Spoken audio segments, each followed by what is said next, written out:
Here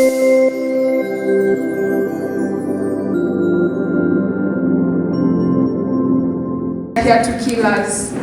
Bararasa. They shot. Bararasa. They shot. Bararasa. And they shot again. Amasasa arashe. And the bullets were over.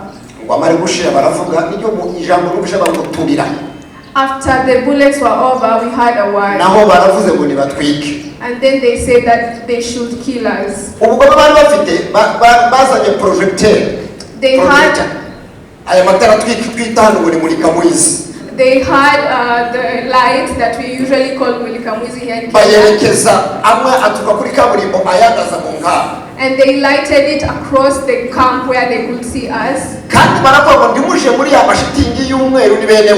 And they told us, don't go in the white tents, those are our people.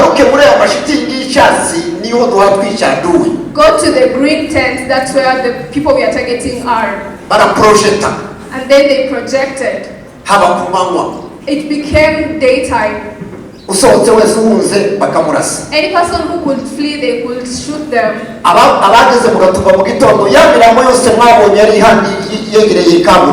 So in the morning, all the corpses that you saw online, they were killed at the place where there were lights projecting. They shot us until they started burning people alive. They burned us. The tents were burnt. Even the person who was to survive because of the wounds was burnt down by the tents. There was a family they read called Team Baby. That person of Rukungu. It's a woman they took and slaughtered. That was the Unzabakiza's wife.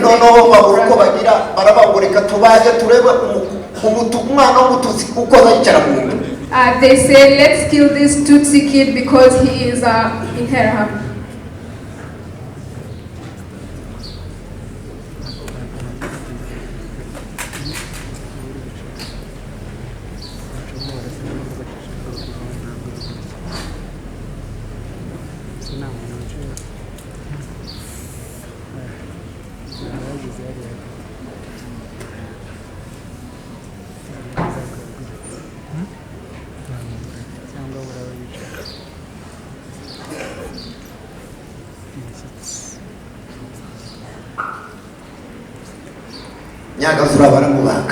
Nyagazura was slaughtered. They removed the kid in her belly and killed the baby, the unborn baby, an unborn child. Whatever I'm saying is what they were saying. Whatever language I'm using is the one they were using. They spoke in Nyarugabo. They spoke in Kuri. They spoke in Kibembe. They spoke in Kifure. They spoke in Mash. They used all those languages in that night.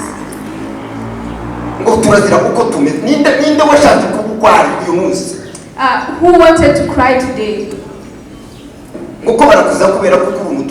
They were killing us because we are Tutsi. They were killing us because we were Abanyamulenge. Who wanted to become Abanyamulenge? Everyone found themselves in the family that they are in.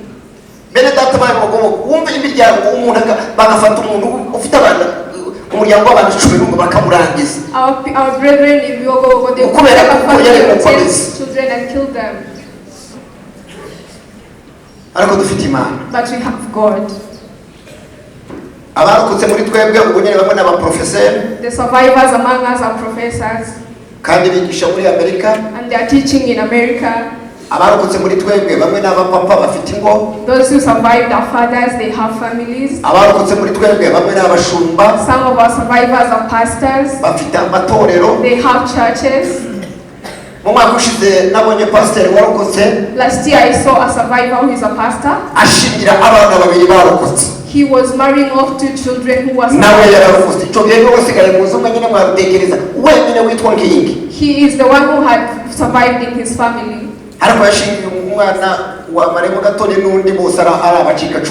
And he was marrying off 2 children who were survivors. As I finish,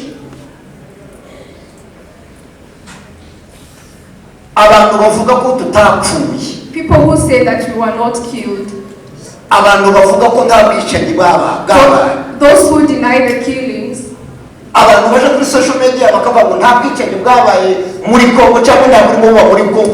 people who go to social media and deny the killings that happened in Congo and Burundi. And the people who survived both in Gatumba and Nyarugabo are here. The deniers also have families who are also survivors or who lost people. Whoever you are, you have a person who was killed in either of the killings. We request for justice, so that the perpetrators can be brought to books. The person called Habimana admitted to doing it. He is alive. Agathon Rasta is around too. Let us request our guest speakers. Since you have the capability of being where we cannot be, we request that you also get us justice and let the perpetrators receive the fate that they deserve. Thank you so much. May God bless you.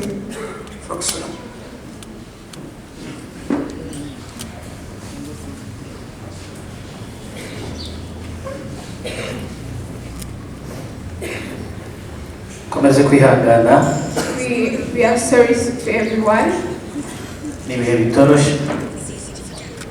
Condolences. We have God and He is with us.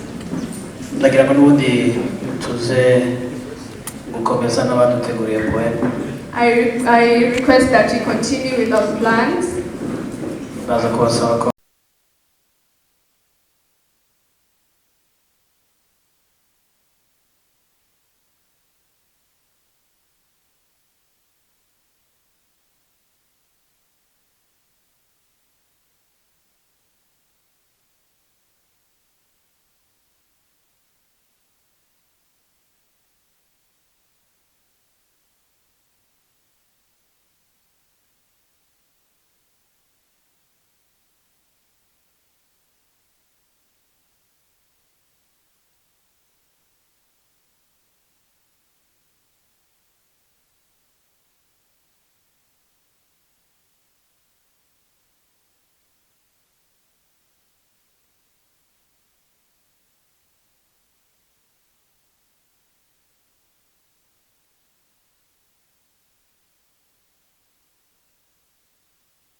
hakuwa anachukua chakula.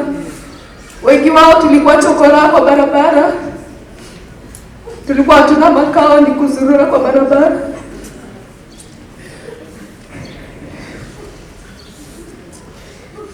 Na mpaka saa hii tunaomba usaidizi. Tumechoka kuuawa kama wanyama. Tunaomba usaidizi na wenye wako Tanzania, kila siku ninaongea nikiomba. Tunaomba mrudishe wale watoto. Sina la kuongea vingi.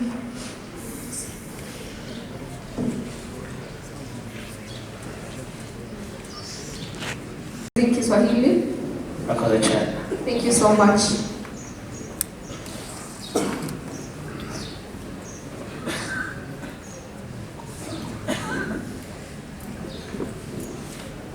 Pole, Excellence, Honorable Askofu wa baba na wa mama, na wapongeza katika jina la Yesu Kristo. Mambo hii kuyasikia ni ya uchungu, tena ni makubwa, lakini kuishi ni vigumu sana.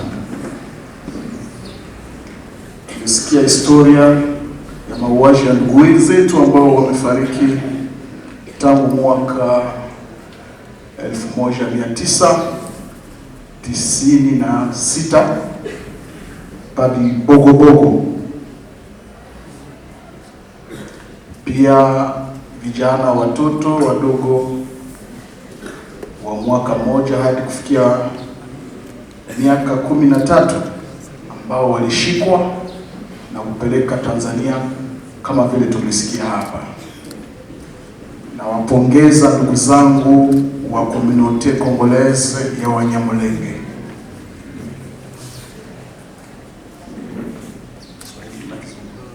Nasema na wapongeza tena. Congratulate you. Date hii ya le 22, date hii, this date ya ukumbusho wa ndugu zetu wa Kongomani, of a commemoration for our brethren, wa nchi ya kweli ambayo inajua mafaa ya wananchi wake, in a true country that ilikuwa inapaswa kuweka rasmi. It should have been commemorated kwa ukumbusho wa nchi yote ya Congo, as an official commemoration of the whole country. Sababu waliofariki, because the people who died ni Wakongomani. They are Congolese. Hapo Gatumba, in Gatumba, walikuwa ndani ya kambi ya refugee. They were in a refugee camp. Walikuwa wakisabilika kwa UN. They were requested. They were. Hawakufanya kosa lolote. They never did any mistake. Hawakuiba mtu. They never stole. Hawakutukana mtu. They never insulted. Walikimbia vita. They fled war. Kulala kuamka wakakuta wamepoteza maisha yao.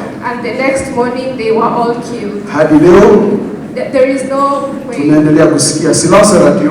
We couldn't be in silence. Hata waliofanya mauaji hayo, those who committed the killing, hatusikie kesi yao. We've never had them being brought to wajibu ya UN, the UNHCR, ambayo na maorganization nyingi za droit de l'homme, and any other organization, inaendelea kuachilia mauaji ya ndugu zetu hadi leo. They have been silent for the killings of our people. Mimi ni mtoto wa Sud Kivu. I am a South Kivu person. Nitazungumzia natoka katika territoire ya Kalehe. I am from Kalehe territory. Lakini niko originaire wa Iju. I am wa Iju. Kwa Wahavu. Unajua watu wanajua Wahavu kwamba ni watu ya madawa sana. The people know Wahabi and other things. Na kila mtu akasema nenda Iju nitakwendea kwa wafu.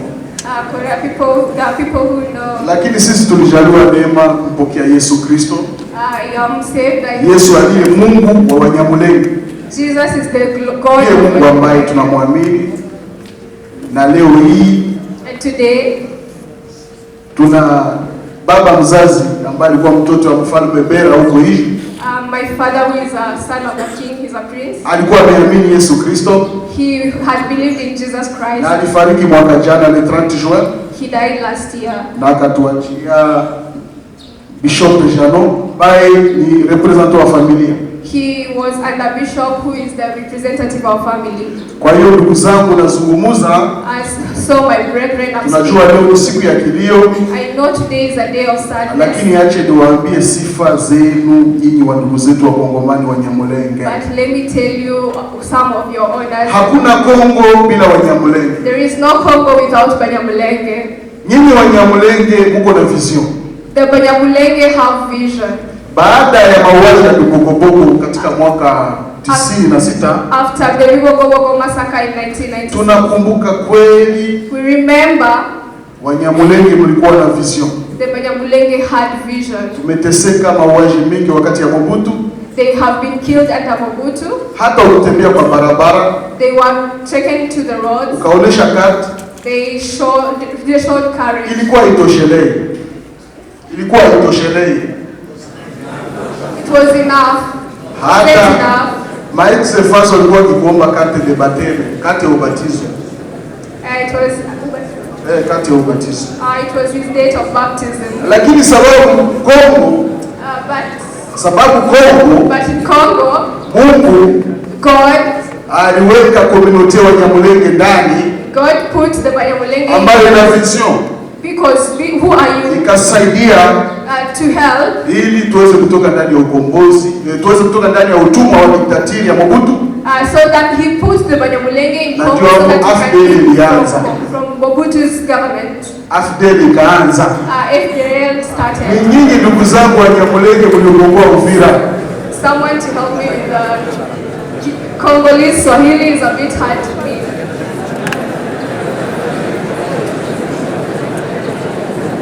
Ni nyinyi wa ndugu zangu wa Nyamulenge mliokomboa Uvira. Hapa nazungumzia siasa.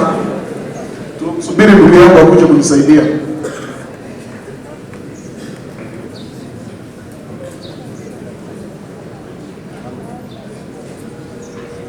Asante. Ndugu zangu, ni nyinyi mlikomboa Uvira. Kama leo Kongo inaitwa Zaire imeitwa Kongo, ni grâce yenu. Nyinyi wa Nyamulenge. Hiyo vision ni vision kubwa ambayo mmepewa na Mungu. Baada ya hapo sisi tukaingia kwa AFDL kama wakadogo, tukaenda tukagomboa Zaire kwa Kongo. Kilichotoka kwa muda mchache mnakifahamu, kulikuwa vurugu ya siasa, kukazaliwa RCD Goma. RCD Goma ilipokuwa, Mheshimiwa Rais Joseph Kabila akaona ni vema aunganishe tena nchi kwa implicate. Lakini baada ya hapo, wakati AFDL imeweza kuombea kuongoza nchi, kulikuwepo ministre wa affaires étrangères ambaye ni Mnyamulenge, anaitwa Son Excellence Nzima Kara. Alienda huko na sio zini, akafanya hotuba ya kwanza. Hakuifanya kwa jina la Nyamulenge, alifanya kwa jina ya wa Kongomani, yani nchi ya Kongo. Kukawa tena deuxième vice president wa Jamhuri ya Kongo anaitwa Excellence Azarias Rubero, naye nani? Mnyamulenge. Kizazi mlifuata vizuri. Hiyo inaonyesha sifa kubwa za ndugu zetu wa Nyamulenge. Mbele zangu hapa, nashukuru Mwenyezi Mungu katika siku ya leo kunikutanisha na Excellence Moise Nyarugabo, ambaye baada ya kuchaguliwa Uvira akaona ni vema aende achaguliwe Kinshasa. Hiyo Kinshasa ambayo mnasikia sio kila mtu anaweza chaguliwa hapa. Nikafanya sondage kujua wakinua ambao wanashawishiwa na wanasiasa wa shetani kuleta vurugo, piganisha vichwa vya wakominote, sababu kuna wanasiasa ambao pasipo ubaguzi, pasipo mauaji hawawezi kuwa waministri. Eske nchi gani ambayo tunayo kweli? Kusema ukuwe waziri, yafaa uushe watu, yafaa ulete chachu kwa watu, na chacho hiyo yote sible ni Wanyamulenge. Sasa Mheshimiwa Moise Nyarugabo alipogombea Kinshasa, nikaingia kwa gari nifanye investigation, nikauliza Wakinua, mnamchagua Mheshimiwa Moise kwa nini? Wakinua wakanijibu, azama yeye ndio kusema iko na akili. Nikagundua kwamba shida ya Kongo sio population ya Kongo, lakini shida ya Kongo ni uongozi mbaya. Hadi leo hatujakuwa na uongozi nzuri. Wakinua wakagundua kwamba ndani ya Mheshimiwa Moise Nyarugabo kuna akili, atawatetea Wakinua, na ndio vita ambayo tunaishi nayo leo. Ndugu zangu Wanyamulenge, community ya Kongomani, Wanyamulenge, munapigwa vita sababu ya nyota mliopewa na Mungu kwa ajili ya Kongo. Muna upako, muna mafuta ya Mungu, na hiyo mafuta haitazimwa. Vitu vyote hivi tunaendelea kuona mauaji ya ndugu zetu. Angalia umati kubwa ambayo uko hapa. Katika kila kambi ya Afrika utakuta Wanyamulenge ndani. Na tunao serikali Kinshasa ambayo haijui wananchi wake wako wapi, na ifikiria hata kuwarudisha iwape amani. Au contraire, wana arme wa milisi kutatiza ndugu zetu Wanyamulenge. Wana arme wa majimaji, wana arme wa FDL wa genocide wa Rwanda, pia FARDC inapiga Wanyamulenge maraia mbele ya communauté internationale. Drone ambazo zinahusika kwa nchi kupigana na ingine zinakuwa drone za kuua ndugu zetu. Ndugu zetu Wanyamulenge, nawapa pole sana. Mjipe moyo, najua kwamba ni vigumu sana, isipokuwa Yesu Kristo ni yeye ambaye anaweza kutupanguza machozi, na ni yeye ndiye anaweza kutuliza mioyo zetu. Hapo Kongo, chachu ambao wanasiasa wameweka, wanasema Wanyamulenge wanafanana Wanyarwanda, si ndio? Lakini walidanganyika. Kinshasa Excellence anafahamu vizuri kuna kabila ya Wateke. Wale Wateke wanakuwa ngambo za njia ya Maluku. Kila mara na kila mwaka wanaendaka Gabo. Wanasema rais wao wanakuwa Gabo. Wanakusanya Wateke ya Kinshasa, wanakusanya Wateke ya Brazzaville, na wanaenda Gabo kila mwaka. Lakini hatuwahi kusikia mwanasiasa ambaye anasema kama Wateke sio Wakongomani. Vita vyote wanaangalia Wanyamulenge. Ni hiyo nyota ambayo iko ndani yetu. Msivunjike moyo. Nchi ya Kongo ni yenu. Nchi ya Kongo ni yetu. Vizio ambayo Mungu ameweka kwenu ndio ambayo itasaidia nchi yetu. Vizio ambayo Mungu ameweka kwenu pamoja na sisi wote, tutakomesha hiyo ubaguzi. Sitakosa pia kuhukumu ambaye leo ni rais anaitwa Felix Tshisekedi. Alipokuwa Londres akasema Banyamulenge bazaliwa ndiko na biso. Tukasema labda baba huyu atafanya mambo mazuri kulinda ndugu zetu. Aliporudi ni au contraire. Aliporudi ni au contraire.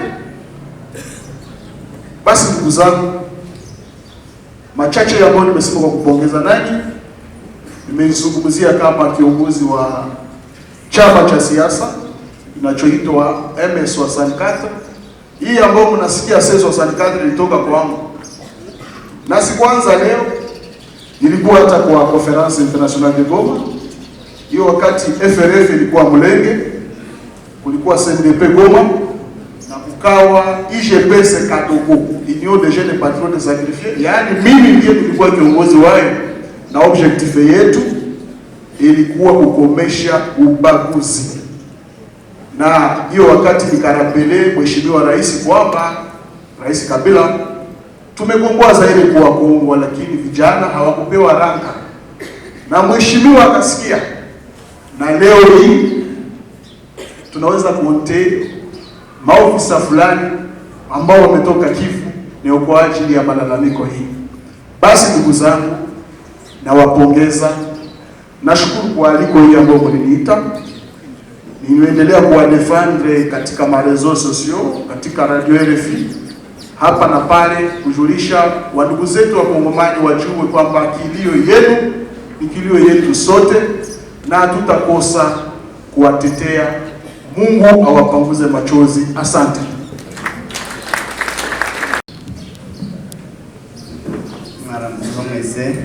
Good morning to everyone.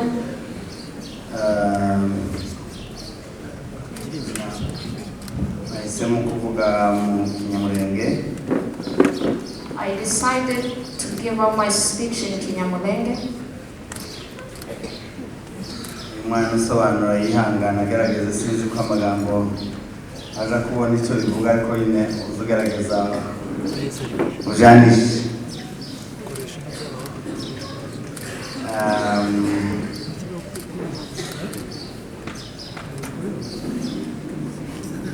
Uyu ni umunsi ugoye gufata ijambo.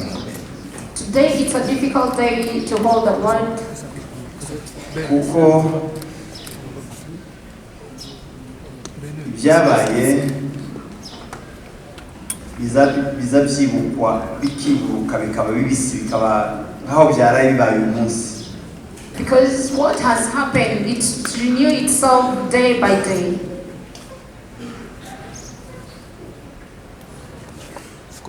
Ariko turagerageza kuvuga ibyo dushobozwa. But we are going to try our best to say what we can. Jambo rya mbere ni ukubabwira impamvu y'urugenzi cyatumye tuza hano. First of all, I'm going to tell you the main purpose of our travel. Twaje kwifatanya namwe. We came to join you together. Abacitse kuri icumu mu Gatumba. The survivors of Gatumba massacre. Abo mu Bibogobogo. The survivors of Bibogobogo. N'ahandi hose hakorewe amahano. And also other places where killing took place. Ariko n'Abanyamulenge twese. But the entire community as Abanyamulenge. Ndetse n'inshuti n'abavandimwe. And also the friends of Abanyamulenge. Kugira ngo twibuke abacu. For us to remember our beloved ones. Abazize uko basa. Those who have been killed because of how they look. Uko baremwe. The way they have been created. Wa munsi w'imisi 13 kwezi k'umunani 2004. The 13 August 2004. Ryajoro ribi. That horrible night. Aho impunzi zatewe mu nkambi. Where the refugees in camp. Zikishwa urupfu bene ruriya. And have been killed that horrible killing. Igihugu cyabo. Their own country. N'igihugu bahungiyemo. And the country that they looked refugee for. Isi n'amahanga. The nations. Bakaba bagicecetse kugeza uyu munsi imyaka 22. They remained silent up to now after 22 years. Ijambo rya kabiri. The second point.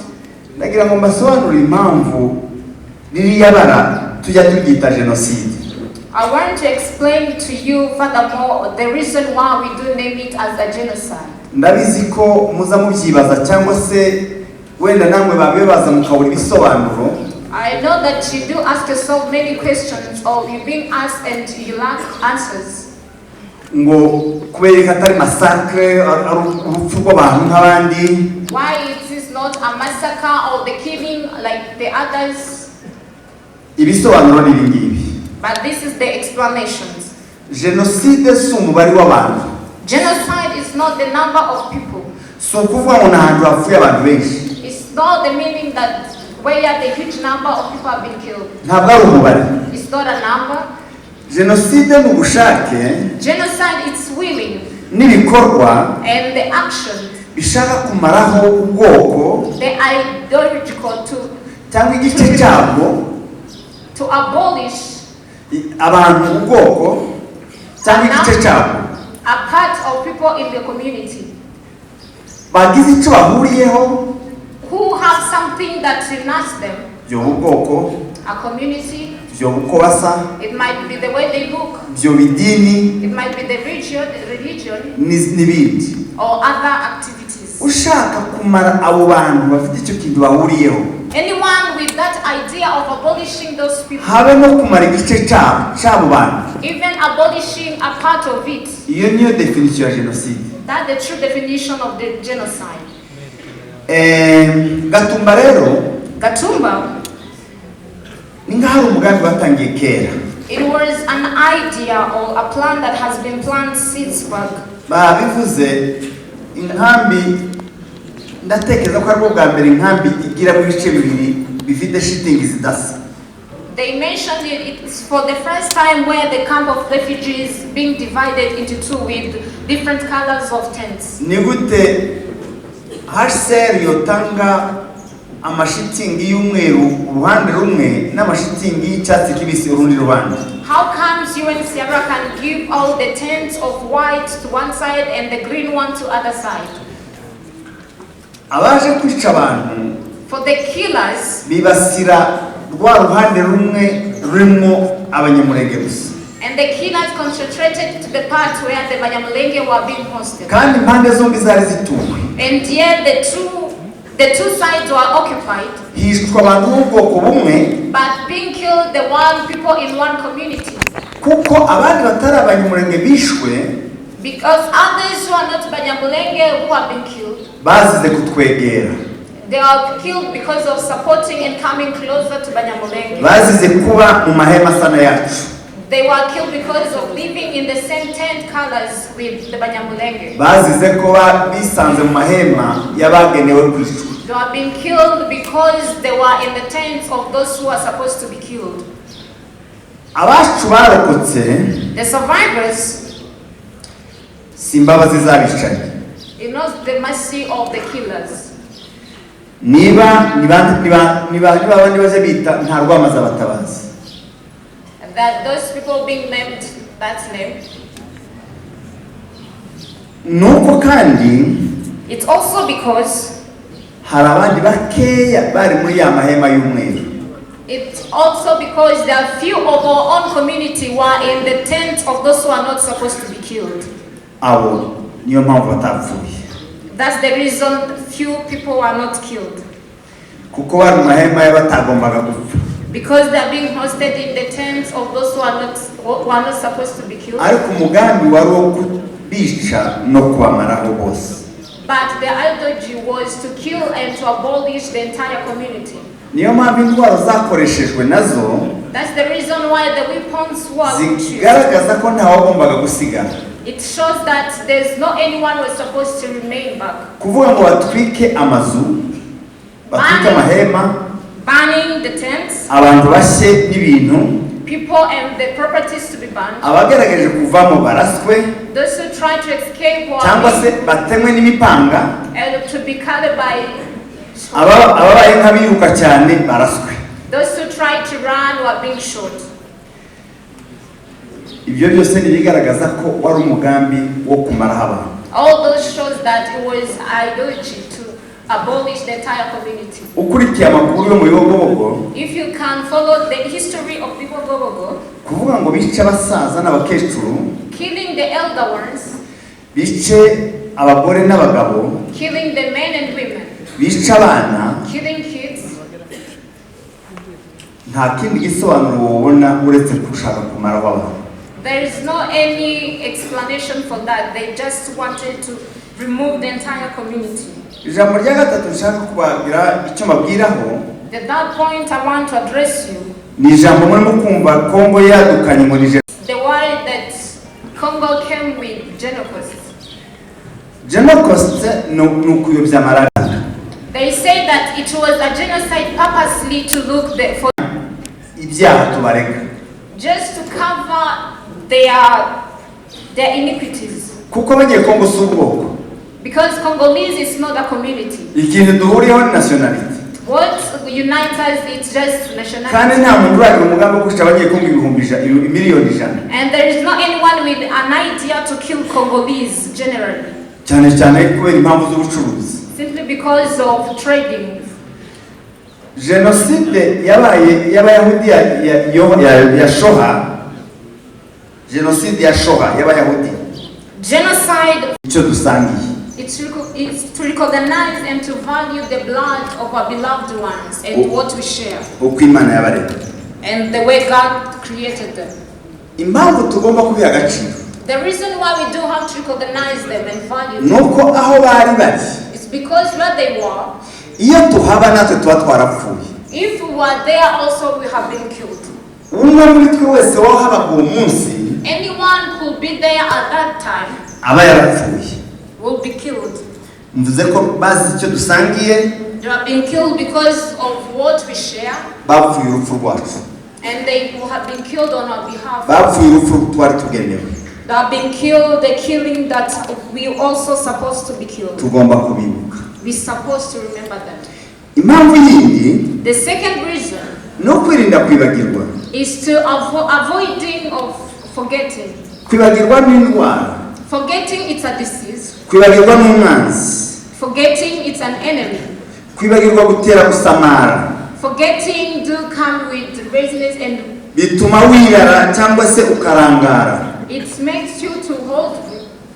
Turibuka kugira ngo abakiriho baze bahora bari maso. We remember for those who are still alive to be watchful. Biteguye kugira ngo batazongera gutungurwa kandi basinziriye.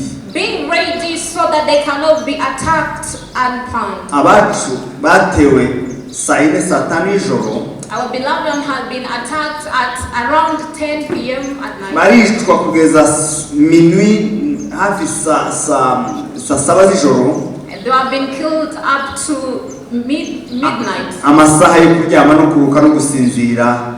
The time of resting and sleeping. No kwirekura. Biravuga ngo tugomba guhora twibuka ngo tube maso. It means that we have to remember it throughout for us to be watching. Umugambi wo kuturimbura. Because the purpose of destroying us urakomeje. The purpose and the idea of destroying us is still there. Impamvu yindi twibuka. That reason we do remember. No kugira ngo isi yadutengushye. Is for the world that have rejected us. Isi nikomeza kudutenguha ntiduhe ubutabera. If the world will keep on denying us justice. Itazitwaza ko itabwiwe. For not to have an excuse of not being aware of being. Kibakavuye ngo ntibabimenye. For them not to have an excuse of not being aware. Abatumye ubutabera. Those who denied us justice. Natwe tuzabimpa urwitwazo. We will deny them excuses also. Tuzabimpa impamvu. We will deny them excuses. Tuzahora tubibutsa. But we'll keep on reminding them. Uko ibisebe byacu tubyomora tukababara. The way our wounds are. Nabo conscience yabo izihora ibakoraho niba hari bakigira. They also they are conscious to touch them throughout if they have it. Kwibuka no gukomeza gusaba ubutabera n'ubwo wabutwimye. Remembering it's advocating for justice. No gusaba amahoro. It's advocating for peace. Pleading. To insist dusaba amahoro. Pleading for peace. Dusaba kubana neza n'abandi. Pleading to live in peace with others. Yewe ndetse n'abatwiciye. Even to the one who killed for us. Kuko kubana ko tuzabana. Because living together we will live together with them. Ikigenderewe ni uburyo ki tuzabana. But the main is how are we going to live with them? Kwibuka no kwiyibutsa kwiyubaka. Remembering it's reminding ourselves to building. Kugira ngo uzaduha amahoro. For to get peace. Natwe tuzamuhandi. Whoever will give us peace for us to offer peace back. Uzayatwima tuzayamubuza. Whoever will deny us peace, we will deny them too. Ntakayabone. For them not to get. Kuko giraso yitwa gwindi. Ibyo bitambuke ntiworyumva kandi si cyaha. Uzaduha menshi. Whoever will give us amahoro menshi. Whoever will give us much peace. Natwe azayisangemo zayo. Let them find themselves in it. Azayongemo. They are going to dive in it. Uzaduha make. Whoever will limit us to peace. Tuzamugerera mukwiye. We are going to kumuha amukwiye. We will offer them the rewarding ones. Kandi And also, whoever will deny us, we will give the capacity to deny them also. The fifth word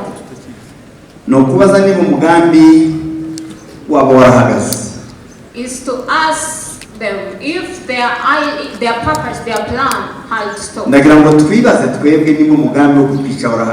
I want us to ask ourselves if the idea of killing us has stopped. But I want to tell you that the idea has not come to an end, it's still there.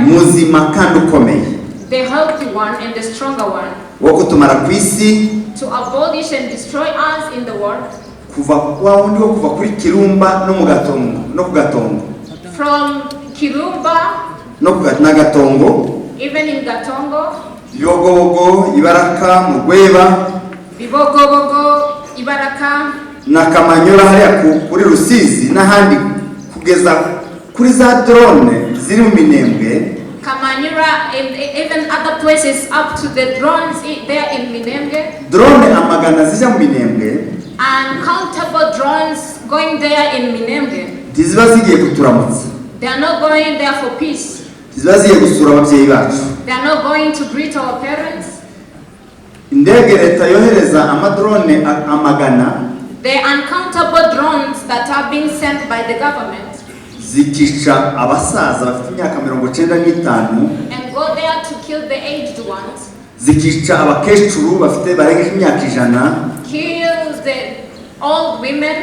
Zikica abana bavuye ku ishuri. It do kill the young kids coming from school. Zikica abakobwa bavuye mu ngwi. Killing the young ladies. N'abavuye kuvoma. And those who are coming from fishing. Zikarasa amazu y'abaturage. It do burn the houses of the citizens. Zikarasa amashuri, amasomo n'ibitaro. And destroy the schools and hospitals. Zikarasa amakanisa. And destroy the churches. Murumva ko si intambara isanzwe. It's not a normal war. Kandi nje mvuye mu Minembwe. And for me, I'm coming straight from Minembwe. Uko niko bimeze. That's the current situation. Iyo bigezaho ha umugambi wo kwicisha abantu inzara. Where it comes to an extent where they kill people with hunger. Bagafata ahari imirima With their fields. Bagafata amaruri arimo ibiryo bakayatwika. And they burn the places with their food. Bagafunga inzira zishobora kuvamo ihaho aho abantu bagurira ibyo kurya. They block the ways where they can go pass by shopping. N'imiti. And where they can get medicines. Barashe farmasi yo mu bitaro. And destroy the pharmacy in hospital. Abo bantu nuko bagifite gahunda. That kind of people is because they still with the idea of destroying us. Kugira ngo ubwoko abantu bose abapfa bapfe. For the people and community, those who are supposed to be killed. Abasigaye bangana. And the remain ones to go apart. Impamvu mbabwira ko umugambi ihari. The reason why I tell you that the idea is still there. Abicanyi ni babandi. The killers are the same. Tibahindutse. They have not changed. Abantu bishe abantu mu Gatumba. The people who killed our people in Gatumba. Mwabumvise. You have heard it.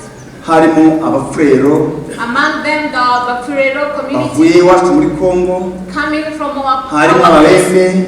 The Ababembe among us. Harimo abarundi. Among them were Burundians. Harimo interahamwe. Among them the killers. Harimo n'abasirikare ba Congo niyo mpamvu hamwe bavugaga iringara cyangwa izindi mvugo zitari zo mu karere. Even among them the DRC army. Abo rero bose baracyahari. All of them are still there. Ahari marandura nandolo na waundi kwa mutali wa mjundi. Nandalo ahari marandura nandalo na mushubazi. Where are those people he mentioned? Ubunyine hari abazalendo. They are Bazarendo, they are occupied. Nono bara norotse ni beshi kutaba abandi. And for now they developed many more than the abamayimayi muzamumva sino bavuga amazina ariko muzamumva baruzuye biriya bice. There are many in those bushes, the huge number of them. ahari hahagaze uwitwa Pasteur Habimana. The area was occupied by Pastor Habimana. Izina rye cy'ihimbo, their nickname, ariko witwa neza Matusela Nikobanye, but named as Matusera. ayo niyo mazina ye. That was the real names. Ziriya rya Habimana Pasteur n'iry'ikihimbo ni kuryo iwabo bava ngo batazira. But the Habimana pastor was a nickname being named. Uri Matusela Nikobanye aho yari ahagaze cyagihe, where he was at that time. ubu hari abandi bita Pasteur Nyambayahaga bakora kakazi bavuga bya bigambo. But they are still the same who call themselves servants. Bavugira Imana nimba ari zikuzimu simbizi, ariko bakavuga amagambo yo kwicana. They do say that they talk on behalf of God, but they do speak the killing words. Ahari hahagaze Agatogwasa cyagihe, The way Agatogwasa was standing there. ubu hari ndashimiye n'ingabo z'igihugu cye na CNDD na FDD bahaye bakora kuri yabicanye. Is there the senior leader of Burundi and the other leadership? Bafite imbaraga n'ibikoresho biri turyo bari bari bafite. They had strong weapons more than others had at that time. Abantu ba FARDC bari bahari cyagihe, the FARDC who were there bari baki were few. abari mu gikorwa cyo kwicana mu Gatumba, who are there in the action of killing people in Gatumba. ariko noneho ubugome bwarazamutse uri hejuru neza ku ntebe ya mbere kwa Tshisekedi. But the hatred has developed up to the seat of the president. Nimba cyagiye hari abantu muri leta bafashije cya gikorwa, If at that time there was among some of the government ubu nyine ubugome bukaba buri kwisonga, and for now the hatred is on the top. Tshisekedi nabumva ibintu nkawe nibo bafite icumu n'umupanga kandi bafite na leta, bafite n'imbaraga zitegeka. Those leaders are the one holding weapons to kill our own people. Icyahindutse gusa ni kimwe. What have changed? It's only one thing. Genocide yakozwe mu Rwanda, yakozwe mu Gatumba, n'ikibiriti gutwika abantu. The genocide in Rwanda and other places, they use matchboxes and oil to kill people. Bagakoresha imipanga. They use machetes. N'imihini. And also the wood. Bagakoresha n'imbunda ntoya izi za Kalashnikov. And use the small guns.